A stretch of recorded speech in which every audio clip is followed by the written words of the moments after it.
Okay, so unemployment has hit very hard, has been up, scared off to the roof.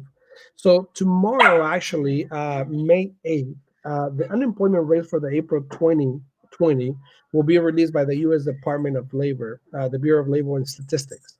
So we'll know tomorrow actually what's the percentage of unemployment that it's actually filed, for the benefit. Now, I want you to be aware and not be alarmed that the number will probably be really high. Okay. I'm sure the numbers will alarm us and there'll be headlines and doomsday scenarios in the media. It will be all over the place. But I want you to make sure that, you get these numbers before you see that. Now, some businesses reopen. Most people will, become unemployed again soon because they'll reopen maybe temporarily. But last month's report indicated that probably about 700,000 jobs in the country were lost. Okay, and the unemployment rate quickly rose to like 4.4%. And this is, initially last month's report, because remember we're basing all this from the 21st of March and then on. So with the release of the new data, the number will climb even higher, probably in the double digits, and more likely in the double digits. So expect the report to be showing probably between 15 to 20% of unemployment, and some anticipate that the number might even be higher. So we don't have a crystal ball. We don't know the numbers. I'm sure we'll see them tomorrow. But just to give you an idea, we have companies, big companies like, J.P. Morgan, Merrill Lynch, even Goldman Sachs are predicting between, again, 15 and 20 percent unemployment. So let's wait for the numbers tomorrow. I'm sure that you're going to hear about it in the news. I'm sure you're going to see a number, and then you're going to start panicking. But there's some good news about this. Okay. So, what happened over the last several weeks? So, over the last several weeks, there's been a breakdown of the spring's weekly unemployment filing. So, since March, they've been tracking the numbers since March until the last week, and the numbers have been actually dropping. So initially in March it was 3.5%, or 3.3 million people filed for unemployment. Then the very next week it was about almost 7 million people. Then the very next week it was 6.5, 5.5, 4.5, 3.8 million people. So that number actually has been dropping.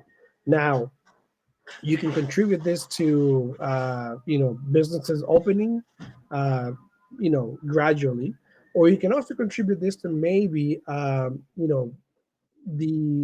what's it called, the I'm sorry, and I cut off of that, but you can actually contribute this also to other companies. Sorry, minor companies like the food chain companies, deliveries needing more manpower, more labor. Therefore, they started hiring a lot of people that were not in the business, but they actually needed at the time, and they were actually getting some work done. Now, this does not include also some people that are not working right now, but they're actually getting paid, that eventually might leave their workforce in the next, 2 weeks or 3 weeks. So that's something that we also have to look for, because that number may go up even higher. So it's possible that companies are already anticipating some kind of normalization, opening in certain states and starting to post jobs. So this also helps to reduce that number of filings for unemployment. So it doesn't mean that all companies are hiring, but it could mean that they are at the point where they're not cutting jobs anymore. Or let's hope that that the trend goes across the country with other companies in other states. So the future tells us also, like, we want to know how long this is going to take. Now it could take 2 years, it could take 3 years, it could take 9 years, 12 years. How long is it going to take? Well, if you compare this pandemic to the Great Recession that lasted really like 9 years to recover. Then you got the Great Depression in the 1920s, 1940 that took 12 years to recover. Uh, you know, it might not take that long according to experts. You got J.P. Morgan with the projections about a year and a half, and you got Goldman Sachs saying that, hey, we should be fine in 2 years because we might do a V recovery, which is going down and then going up right away. So that also gives us a good sense of feeling in regards to unemployment. Okay.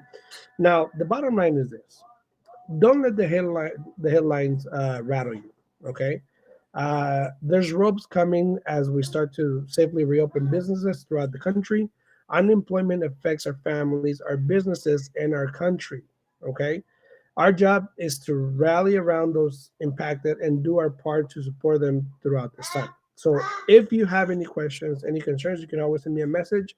I'll be more than happy to help you with any concerns you might have in regards to real estate.